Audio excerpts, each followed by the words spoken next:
Here we go, 1959. That's Eddie on the left, Margie right next to him, Florence and Les Carson. And we see now where Jill gets her good looks, and Brother Jay looks just like Eddie, and so does Dawn when she pulls her hair back. We are at Marge and Ed's for our annual visit, and it's April 27th, 2001. And I have decided to interview Mom and Dad so we have some memories for our kids. Hopefully they're around a long time so that our kids have many more memories to come.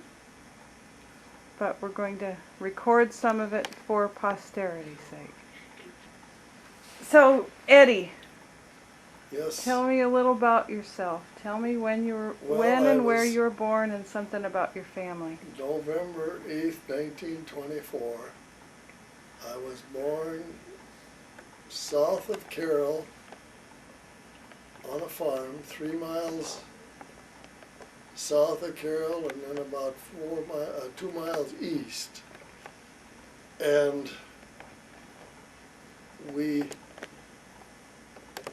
had a country school only about 2 blocks from the home place. And all the neighbor kids within the immediate, in those days there was a schoolhouse every 2 miles, country schoolhouse. A teacher would drive over there and teach all 8 grades. And the kids would wear overalls because it was in the 30s, the Depression. And they go barefooted, come to school barefooted. And then in the spring, we always had a joke about it. There were 7 of us, 5 boys and 2 girls, and I was the youngest of 7. And Mom would, when school let out, she would shave the hair off of our heads and right down to the scalp, throw the shoes away, and we'd run barefooted all summer. And our feet were like, they were like leather. We could walk anywhere. And then in 1934, that was in 1924 I was born. In 1934 we moved to Litterdale on a farm. And there were 8 grades there, 4 grades in each class. And I and another kid were the only 2 in my class for 4 years. So every time we joked about it later in life when we would meet, we would take turns. He would say, I was the highest in the class for 4 years, and he was second highest. Then the next time, whoever started the conversation would say the same thing, that I would be the highest. And I fooled Ted and Terry on that for several years, and then Marge finally said, well, you never really told them there was only 2 in the class. I remember that one myself. And then I went to Carroll High School, rode a bus, and stayed at home with Mom and Dad. My dad died in 1948 when I was 23 years old. And how old was your dad when he died? He was 59. And he died of, I always forget. He had cancer of the liver. And he was blind. And he was blind. He had cataracts. And when we lived south of Carroll on the farm, we'd have to go out and check the cattle or something, and I would sit on his lap and he would run the pedals because I couldn't reach him. And we'd drive out in the field and check the cattle or around the section. And you'd steer. And I'd steer the car. And then you'd have to tell him when to stop and when to go? Or? Yeah.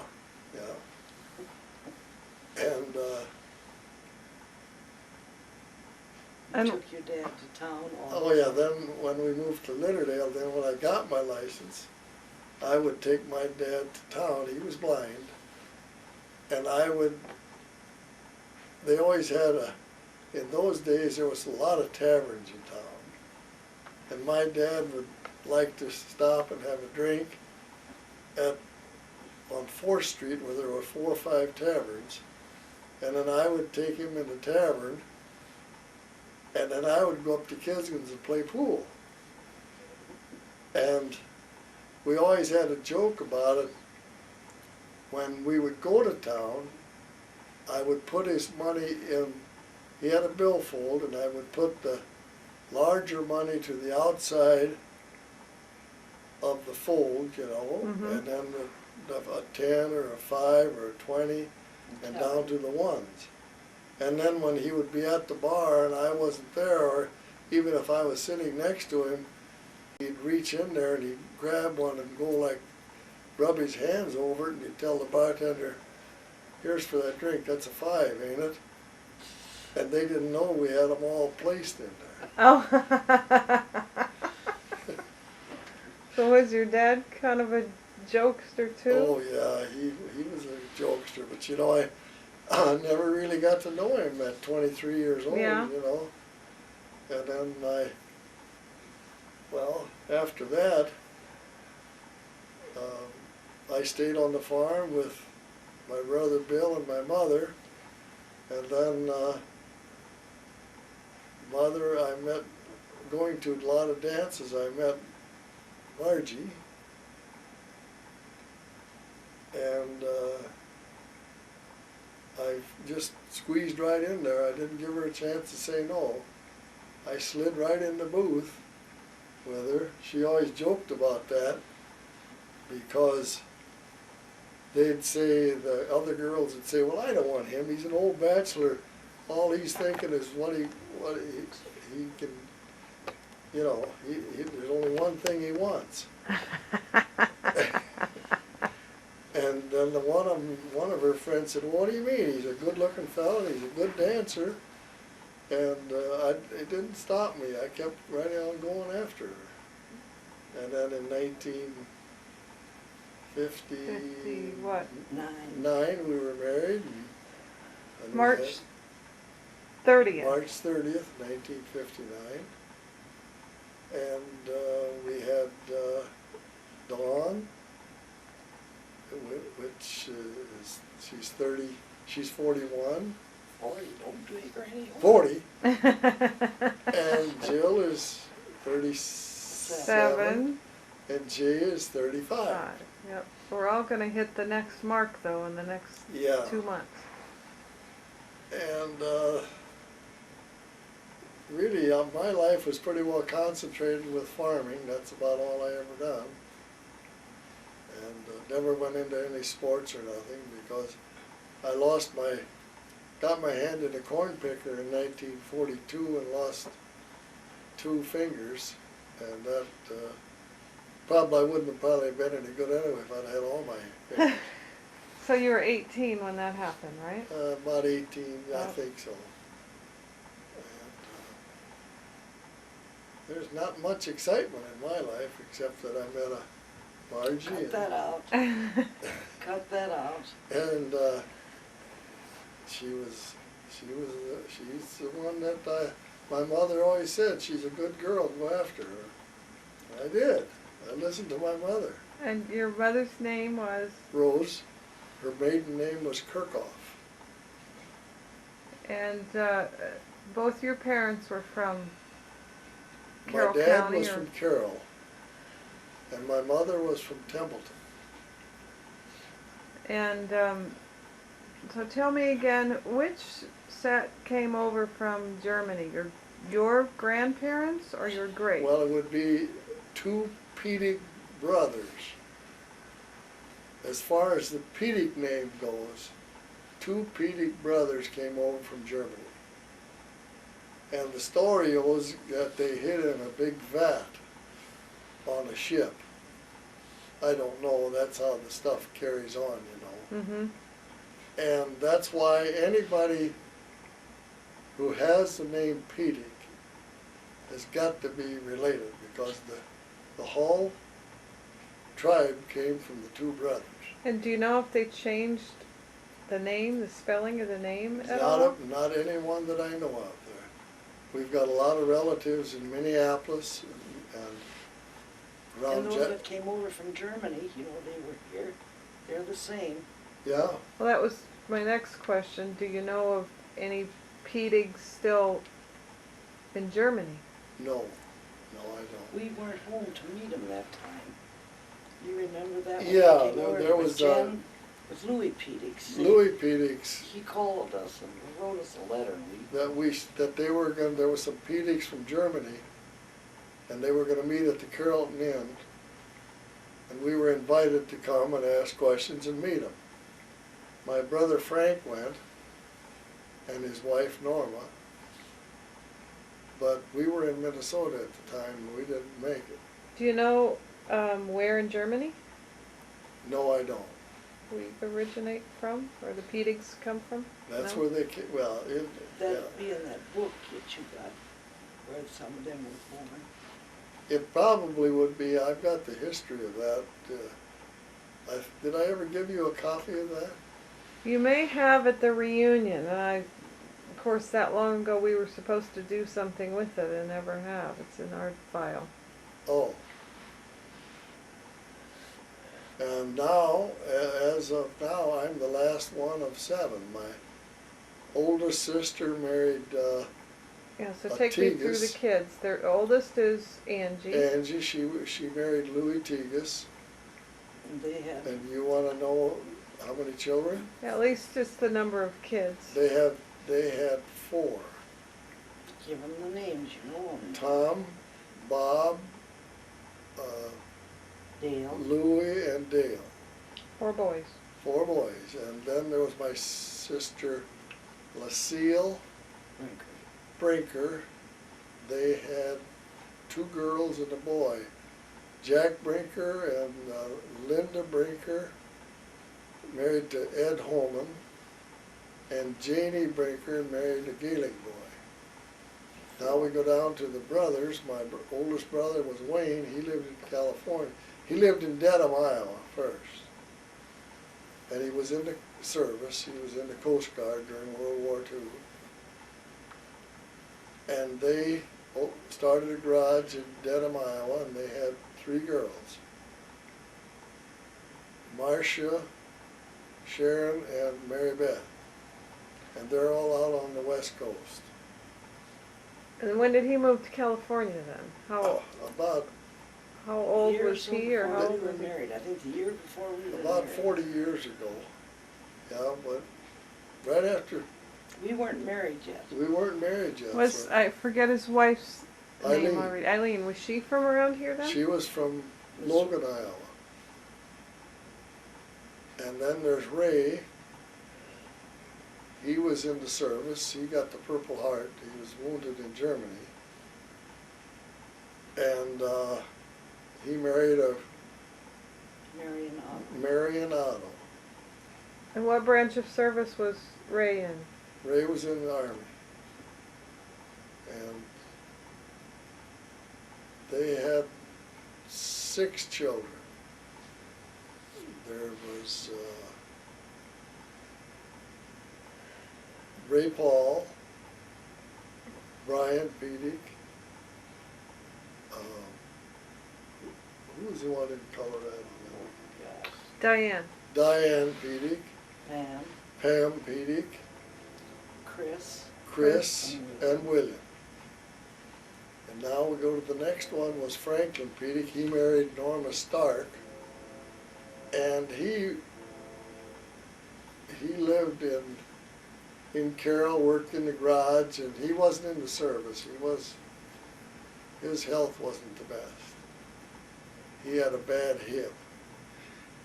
And he worked in Carroll in a garage, and then in Omaha, and then he opened up the meat market in Dedham, Iowa. He bought that and run that for several years. They had 4 children.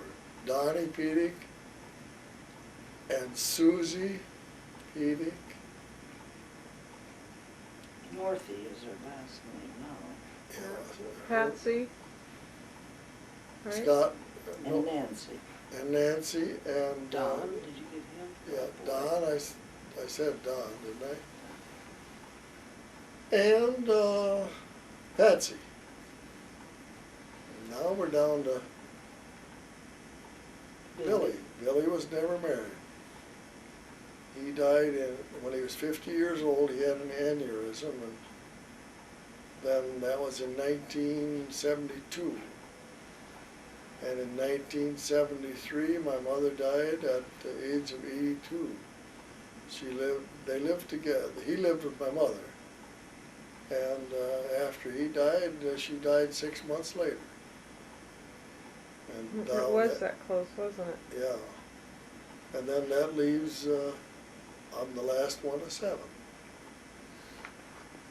Do you know about any stories of, like you said, I never knew or remembered that Ray got the Purple Heart. Do you know of any war stories from either Wayne or No, Ray? Wayne Was he involved in any of those big, any No. of the invasions or No. battles That would be pertain Margie when you get to her side of the family. What? Nothing, go ahead. Well, Herman, Yeah, I know. he was in the Japanese in the Pacific. Yeah, I remember, and he was Yeah. in But no, that's the extent of the war stories, you know. Except we were all here at Pearl Harbor, you know. And everybody had all started after at Pearl Harbor, December 7th, 1941. So where's the furthest you've traveled away from Carroll? I probably stayed in the States, California. California, and then out to see Jill in Vermont, and Winnipeg, Canada, was the furthest north. And south, I just never went south, down to Phoenix well, once? Did you? Phoenix, Arizona? yeah. Mhm. Never been to Florida, or in that area. And now we've got 6 grandchildren. Jilly Rose has got 2. Lauren and Colin and Dawn married, did I say, go into that? No. Well, starting with you, now that you're here, married Michael Hutchins, and you've got Colin and Lauren. And Dawn married Mike Cavanaugh. They live in Ankeny, Iowa. They've got 2 children. Marcus is 14 and Nicole is 11. And Jay Pietig, he lives in Lee Summit, Missouri. He's got 2 boys, Jack and Cole. And he married a girl from, Cervenka girl from Naperville, Illinois. So the classic question, there's anything you could have done differently, or if, what would that be? I really, no. I think as far as the entertainment goes, I always enjoyed hunting and fishing, and as the golf started getting so popular, I enjoyed playing golf very much. But we went to Minnesota. I went to Minnesota for 50 years and only missed 1 year for a vacation. Fishing, and then Marge and I bought a place up there. Well, then when we were married, we started going up there for 40 years, for 40 of the 50. Mm-hmm. And then we bought a place 25 years ago. And Has it been that long? Wow. 79. 79. And she always enjoyed fishing. She always said that boat won't leave the dock without me in it. She liked to fish. So, Margie, tell me your full name, all 7 of them, And the year you were born and where and some family history. When I was born, my mother and dad, they loved music, and there was two songs popular at that time, Margie and Maisie, and they couldn't decide what to name me. So they named me Margie Maisie, and then they had to have a saint's name in there, so they put Marie in there. And then when I was confirmed, I had to have another one, and being they said Margie, my real name was not a full saint's name, they made me take Margaret. So my full name, and then I married Delbert Schirck, so my full name is Margie Maisie Marie Margaret Heires Schirck Pietig. It's quite a handle. Yeah. And I was born in Breda and at home on the farm, and that October the 16th, 1924. And grew up there, went to school there, great country school till I had to make First Communion. Then I went to town school, and I was so far ahead of them and that they pushed me ahead of grade, so I didn't receive communion until I was in the 4th grade. I was the tallest one of the kids. The others were all in 2nd grade, and they made me skip a grade, so I was embarrassed. Had to be so tall from the other ones, big, both ways. And graduated from Breda High School and St. Bernard's. And then I went out to Omaha to business college, to Van Sant Business College, graduated from there. And then I went to work, different places, and then I met and married Delbert Schirck and in 1943, and we had 2 children. Terry, she is 56 now, and Ted, he is 52, and boy, we're getting old. And then he died when he was just 31. And so then I was widowed and alone for several years, and then I met Eddie, and I don't know who chased who, but we got together, and we had our nice family, which Ed told you about. And in my family and my mother was married before. She had her first husband died of the flu in World War II, and he was 23 when he died. Boy, yeah. And she had Irvin, which is my oldest brother, and my next brother, second oldest brother, he wasn't born yet. Her husband died in November, and he wasn't born till that May. And my dad's father is a brother of her first husband. Her first husband's brother, her first husband's name was Herman, and my dad was in the service. And then when he come home, he loved my mother, and they got married. And then they had me and my sister, Darlene. And Grandpa's name was William. My dad's name was William Heires, and my mother's name was Marie Brune, was her maiden name. So we all got the same name, having married brothers, the Heires. And my oldest brother is Irvin, and the other one is Herman. And do you know, before we go further down in it, do you know who came over from Germany, or how far back it goes in the States? My grandparents came over from Germany, and they came to Guttenberg, Iowa. And over by Dubuque, that's where most of them ended up, and that's where then they came by wagon train. Your grandparents on your mother's or father's side? Both of them. Okay. Both of them. And then I came by wagon train further on to Iowa, and and they settled around Mount Carmel and Breda and in through there, and then and through Arcadia. My my mother's parents lived closer to Arcadia, and then they migrated up. After the Depression, they migrated up to Minnesota.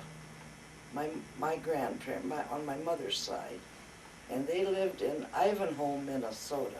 They bought ground because they could get double and triple the acres for the money that they had here, and they loaded their livestock and what little furniture they had along, and the kids and those that weren't married that were left. They all had big families. There was 11 children, and my mom and them were married. They stayed here, but those that were younger yet went along with them to Minnesota. So your mom was one of 11. Wow. To Minnesota. In Ivanhoe was where they went. And then my dad's parents stayed here, and my parents farmed the home place,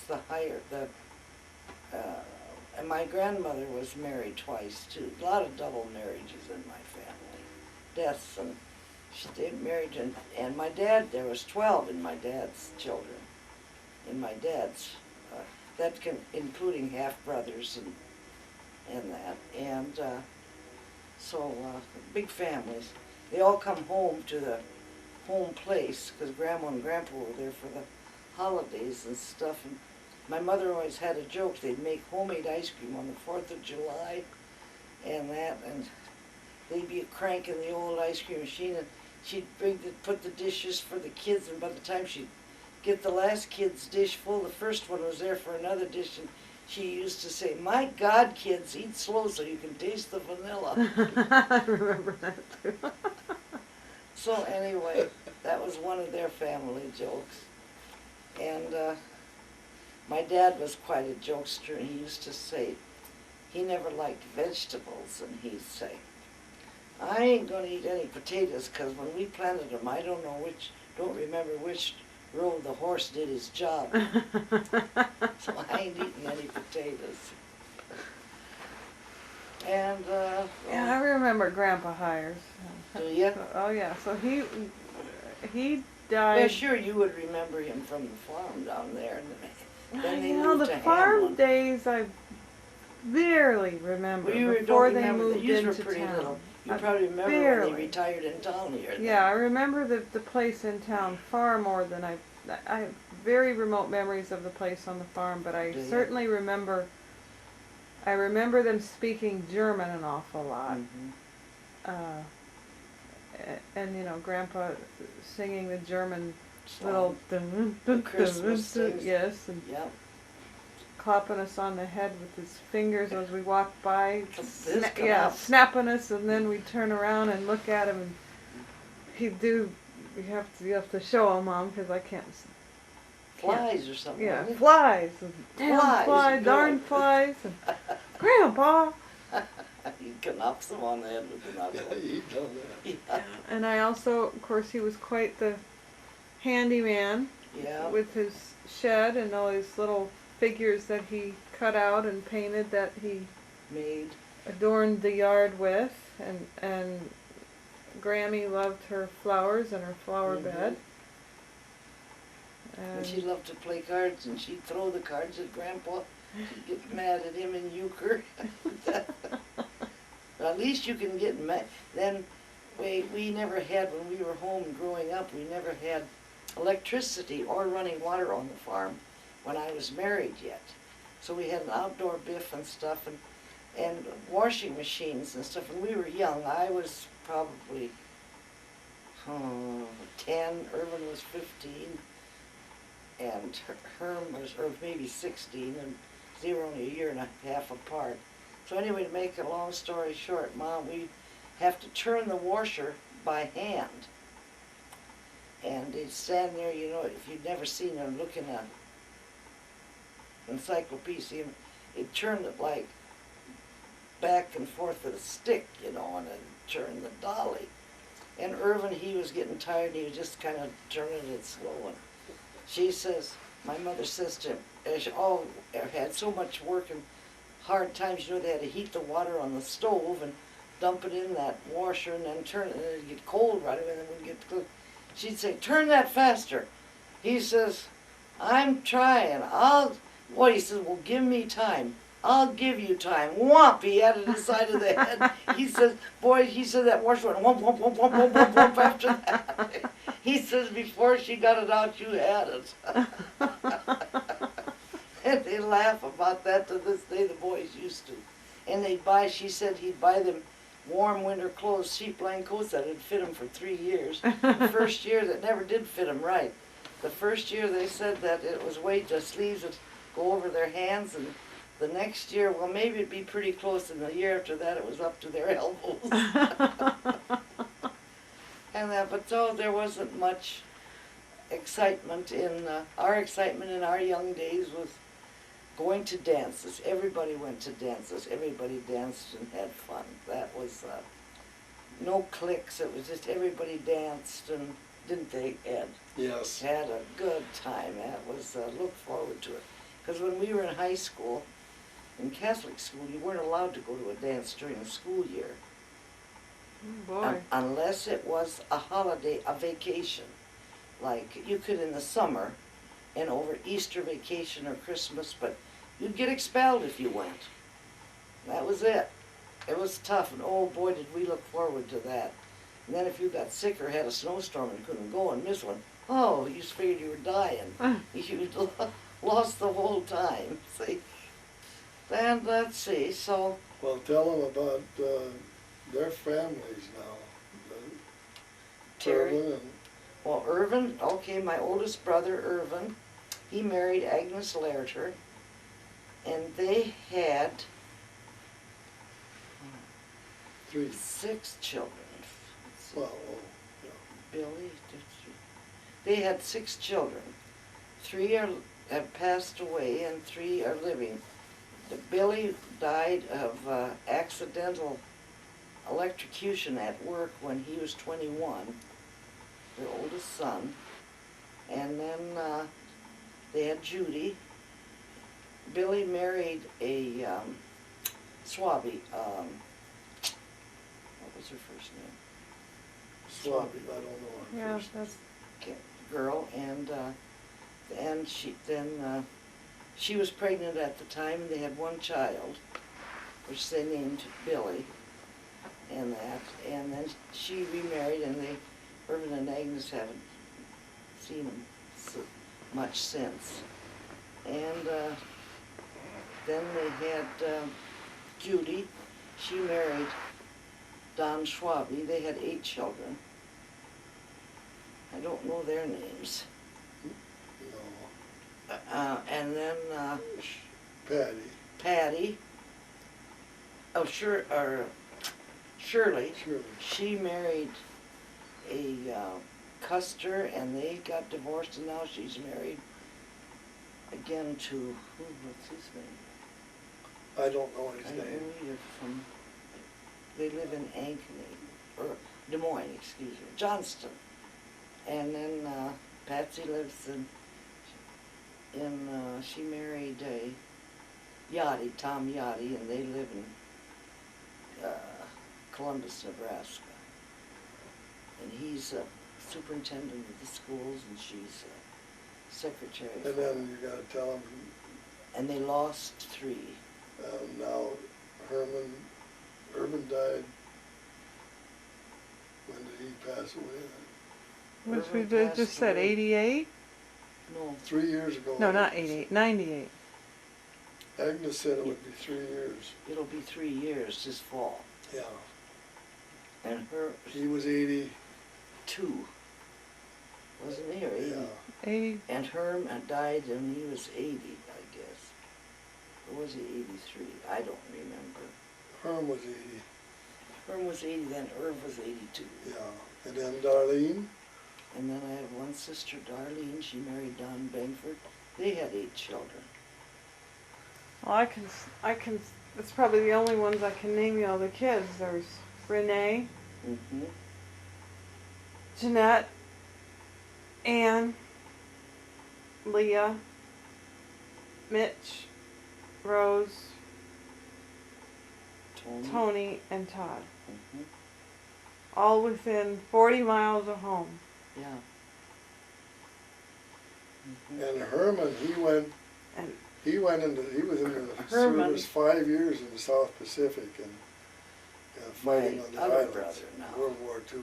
yeah, we kind of skipped him actually. He married Ann And Hawker. Hawker, And they adopted 2 children. adopted 2. Chris and Sandy. And my brother Herman, he was in the service for 4 years. He was in a prisoner war camp for 2. And he came home snow. He went there with dark hair, wavy hair, and he came home snow white. I remember that story. And we had pictures of him when he was in the jungles and that. They had those big anaconda snakes and stuff, and they had one there that was, Crawled in the yeah, and they were laying there in the foxholes, they call them, and here this great big snake come crawling in with them. And they killed him, but they said it was 18 feet long. It was big around as, one of those sapling trees. And you've got pictures pictures of of them. There's 6 guys standing there holding the snake up. It's big, it scared the hell out of them. But see, they're the ones that crawl around them and crush them to death, Well, that's a python. pythons. They were pythons, excuse me. Yeah. Pythons. But he said they didn't know if there was a bunch of guys coming into that foxhole. It was What, they pitch felt dark. the stuff. Oh, wouldn't that be creepy? It was dark, He and always tells that story. yeah, and they said it came, fed boom, boom, and come, dropped in with them. And now their bodies, they don't go plump in, he said, just one big plump, it was trying to stop its fall and catch on to something, and that. And how about the gold that he knocked out of the, Oh. want to tell that?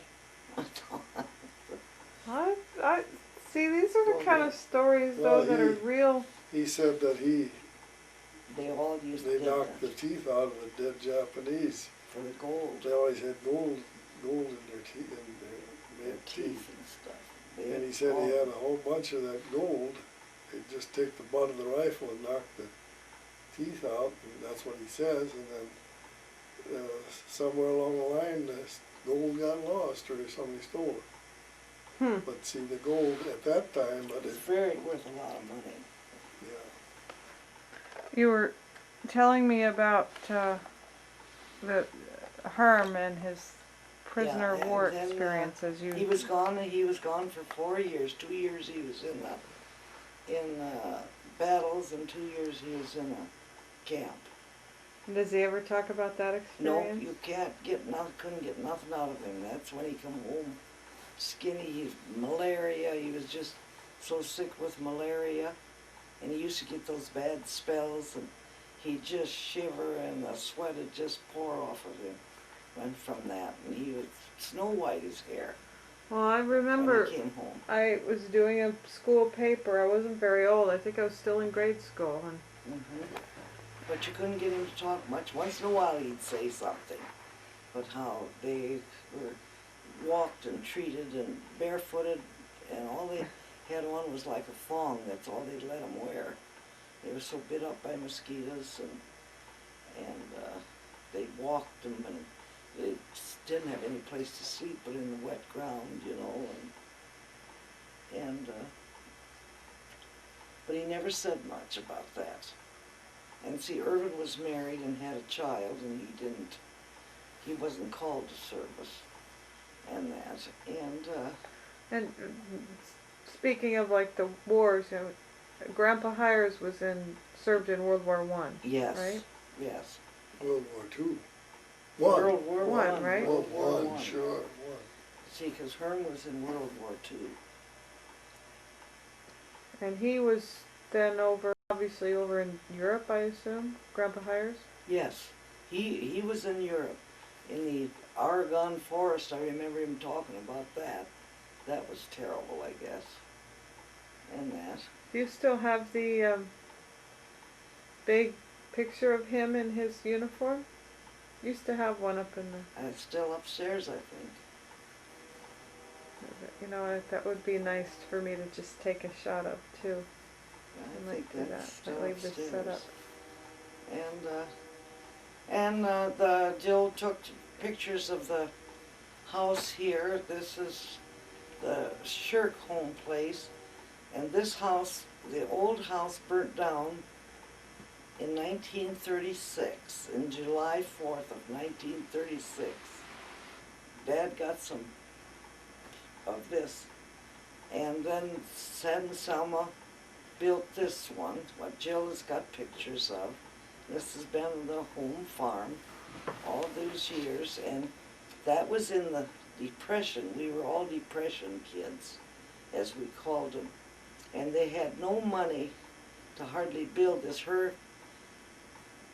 Delbert's mother, Dad, ran the Joyce Lumber Company, so they could get the lumber at cost, a little bit over cost, 10% over cost, but they still didn't have enough money, because there was nobody had insurance on their homes in those days. At least they didn't.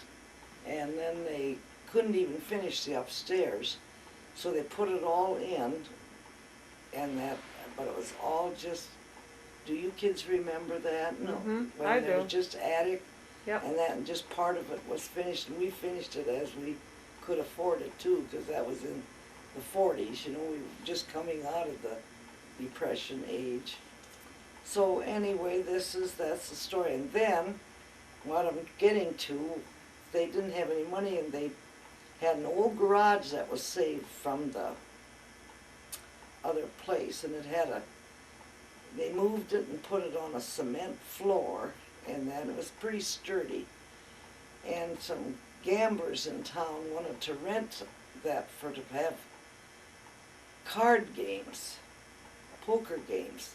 And men would come in on the train from Chicago and all over, and Omaha, and they'd have these big games, expensive high roller poker game. They wanted to rent that shed for so much when they played. And Ted says, well, I'll rent it to you, but I don't want nothing to do with it. I don't want any trouble or anything. That was fine. There'd be any trouble, they'd handle it. And Nicky Biter was the one who started that. And so they'd come in and they'd park the cars behind in the grove, and behind the grove and that, and it was all boarded up, and they had a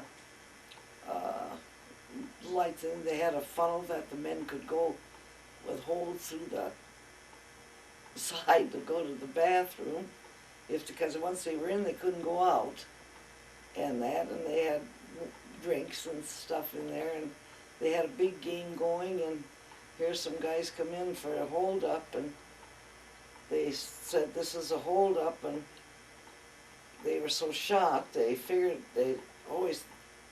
didn't know what was going on. There was his name was Earl Hyder. He was a very heavy-set man, and he was sitting facing the door, and they said, everybody stand up and your hands on the table.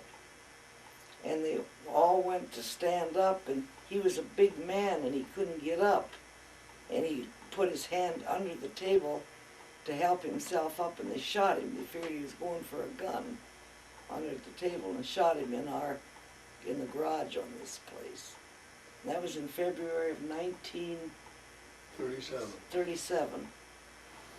And he killed him, Killed right? him, yeah, shot him. Boy, it was quite a deal.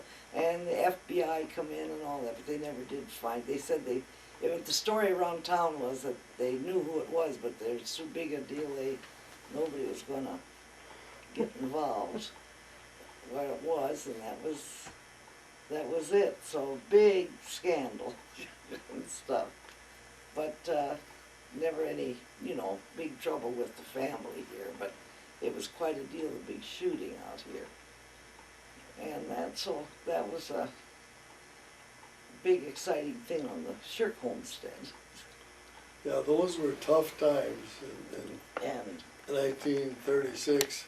Our folks all my dad and mother bootlegged.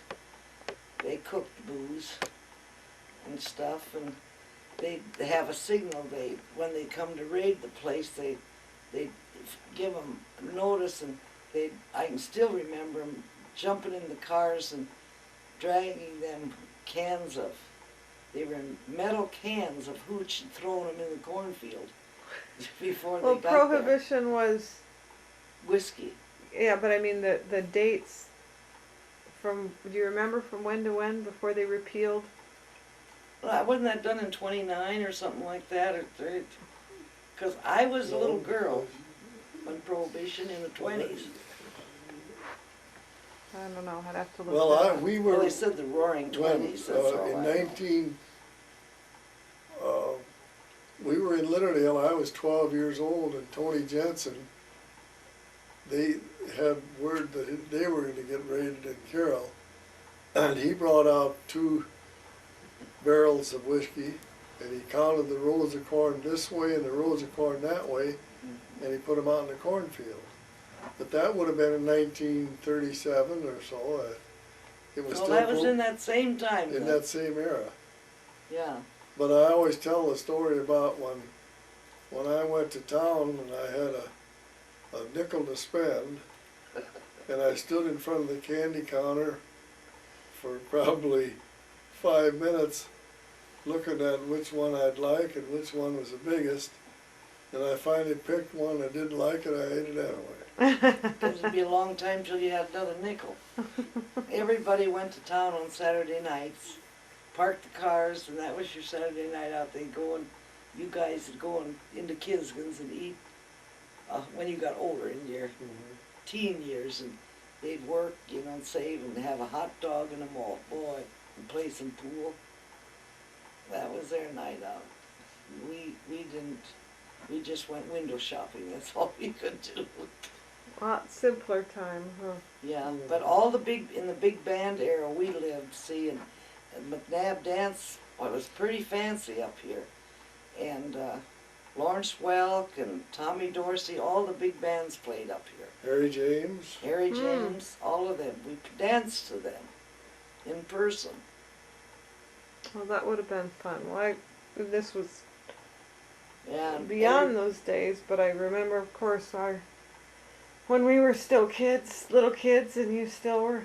Saturday night was the night out. Dance was a karaoke. That was our night to go dancing. That was your night to go dancing, and you'd come out in the suit, and you had the long gowns on, Yeah. evening gowns, Yeah. all My mother dolled was a up. very, very good looking, Oh, yeah. and she was very well, she put the clothes together right. It was pretty, very nice. Oh, you're just prejudiced. Well, I've Oh, got I to tell her about when she was pregnant. They'd always say there's the best dressed pregnant woman in Carroll. Yep. That's the truth. That's enough. That's enough. Change the subject. And Well, you have to tell me, I guess, that's a nice segue to what you did when you bought the shop, and Oh yeah. take me Then through that. I always wanted to do something. So first venture I did, I said, everybody. I was thinking about this. I had the first consignment shop in the state of Iowa. I said, everybody's got things in their closet. They bought and made mistakes. And those years you couldn't take them back. I mean, you could, if there wasn't something wrong, and or that you didn't do this or that, and what do I do? It's too good to throw away, don't know what to do with it. So I started a consignment shop. My neighbor, Marion Boge, and we each put in $100, and we started it, and it grew and grew and grew, and finally we moved. She got sick. She got rheumatoid arthritis real bad. So I bought her out, and then I moved it up to underneath Gussie's. Do you remember that? I remember Gussie's. Yeah, it was a big place and that, and then Sure do. Pardon? I said I sure do. And Remember then Gussie's. I sold it. I had the babies, and I had babysitters. I said my kids were the most important, and I would not I did take the kids when they were older to Florence Snyder, but then when she couldn't, I said none of my kids were going to be drug out. I had babysitters come in the house, and I had one, and her husband went to service, and they had no children. She wanted to go along with him, and then I lost her, so then I sold it to Mrs. Bodenschott, the put and take shop, it was called. Put and take shop. So then I sold it to her. Then I didn't work. Then Jay was a baby, and I didn't work for, I don't know how many. And I still was with Stanley Home Products. I did that after I was widowed. I held down 3 jobs. I worked, I was an area manager for Stanley Home Products, and I put on dams, and I worked, cleaned rooms at the motel that Boyce's owned down here, which is now the American Quilting Association, and I kept closures books on the weekends to make money and save money, make a good living. And that which I did, and then I married Eddie, and then he took care of me. Oh, then you always got your final desire to Yeah, I always own an wanted upper echelon store. dress shop. So then I bought out the Vogue. It was one of the ladies that owned it passed away, and the other one was up there in years and wanted to sell it. So it was put up for auction, and your dad and I went up to the courthouse, and we bid, and he jumped one bid. I don't know how much, it scared the hell out of me, and then we got it. All the other 3 backed off, and then we got it. So that's how I got into the Vogue dress shop business, and that started small in the Thomas Plaza, and then it grew to 2 floors. We started out on one great big floor in the main drag, and then we opened up the 2nd floor, and then in 1984, When did you buy the Vogue, though? 1971. Yeah. November of 71. And then in 1984, they had a heater and some Christmas decorations they left on upstairs in a lawyer's office on the 3rd floor, and there was a big fire, and the store burned. And so then I was in years up there, and I decided I didn't want to rebuild myself, and there was no building to rent. I rented the building and so then I just quit. But to this day, I feel very honored. All the people say, my God, Marge, why don't you go back in business? We miss your store. We have, look at this, I'm wearing this, and I bought that in your store. And it burned in 1984. They said, can't find none. Oh, we miss you, so that makes me feel good. And that. So, that was my last business venture. Right? But she was a tough walleye fisherman. Oh, I love that. Got big, fat waters. Had a good time. Enjoyed it very, very much. Anything you would have done differently? Mm-mm. I don't think so. And the furthest you've ever traveled away from Carroll? About the same? You've gone a couple more places than Eddie, but... Yeah, the only place I didn't, I had won an award to go down to Florida, and Delbert died when I was with Stanley, because I was top dog in that too. And I went, and he died New Year's Day, and the 10th we were supposed to leave, so I didn't get that to Florida. But I've been down south to Louisiana. We traveled there, and to Texas and California and Washington. Went up to Alaska Well, see, by no, boat. I didn't know that. Yeah, Del and Terry and Ted's dad and I, the year that he died, that fall, we took a car, we drove, and then we took a boat from Seattle up to Alaska. Well, you did that before it was popular. Yeah, we did. I still remember there was a Princess Anne was the name of the ship that we went on. It was kind of like a tour, you know, Uh-huh. and went to Anchorage, and and then come back, and we went down the California coast and Tijuana and through the States, and he loved to drive and stuff, and then I was in a lot of places, I guess. And farthest east, I was in Massachusetts and New York. I was in the Waldorf Astoria, and we was going out there. We had Loretta's, she had the only one had a new car, a little Ford, and no air conditioning or nothing, and just nothing compared to then, but that was 8 lanes, and the sweat was just pouring on me. I was driving, and Christ, I bet I made that one exit 10 times and couldn't get off of it. Couldn't get in between. I was so scared, and the sweat was just running off of me. And finally, a guy, I'll never forget it, a bald-headed guy, and he's at the windows down, you know, and he rolled to me. He says, "Looks like you girls are having trouble. Where you want to go?" And I told him, and he says, "Follow me." Jiminy God. And he says, "Stay right behind me." And he just gave me enough room to get in, you know, to weave in. And I finally got off, and we got there. We got to the Waldorf Astoria, and I said, I parked the car, and I said, "That car ain't going to turn a wheel till we go home." And it didn't. But I says, Christ, we was doing 80, 85 miles an hour down there. I was just so scared, it was terrible. So that was it. Because I'd taken them along, and we went through Niagara Falls and seen that, and that's as far. But I said in Florida I haven't been. Louisiana, but you know that's west of there, so didn't get into Florida. But I was east, and that's why I wanted Dad to go to visit our Jilly Rose. I says, "I've been out east, I know what it is, but you haven't ever been there," and I wasn't healthy enough to go. You gotta tell them about Terry and Ted yet. Oh yeah, and then I had two children by my first husband.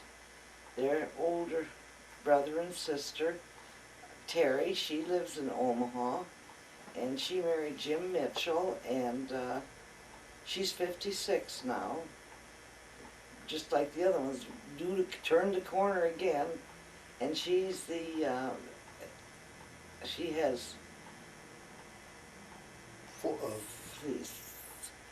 three kids. Three children, Rex, Shelley, and Chad. And they have 3, 5, 6 grandchildren now. And her husband Jim is a trucker. He always was. He used to be a cross-country trucker. Now he just hauls jet fuel and that from place to place. And he's home every day now. And Ted, and Terry, she's manager of the Burlington Coat Factory store in Omaha. And Ted, he is 52, and he lives in Malacca, Minnesota, and he is the CEO of the Malacca plant for Medtronics. And they have 2 children, Teddy and Timmy, and 2 grandchildren. So that makes me have, 11 grandchildren, and how many great-grandchildren? Ted's got 3, 2. 4, 5, 6, 8. And 8 great-grandkids. Soon I'll be an old Peltergram.